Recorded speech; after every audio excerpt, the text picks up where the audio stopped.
Sonu aluminium powder coating. Sonu aluminium powder coating.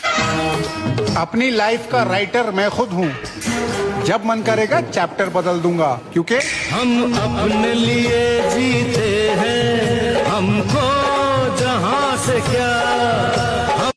कभी कभी जीतने के लिए कुछ हारना भी पड़ता है, और हार कर जीतने वाले को बाजीगर कहते हैं। क्या कहते हैं? बाजीगर। जिस काम में रिस्क ना हो काम हम भी नहीं करते। और एक बात हमने भेजे में डाल लिया डार्लिंग, मौसम वेल्डिंग वाले भी नहीं डरते। बातों से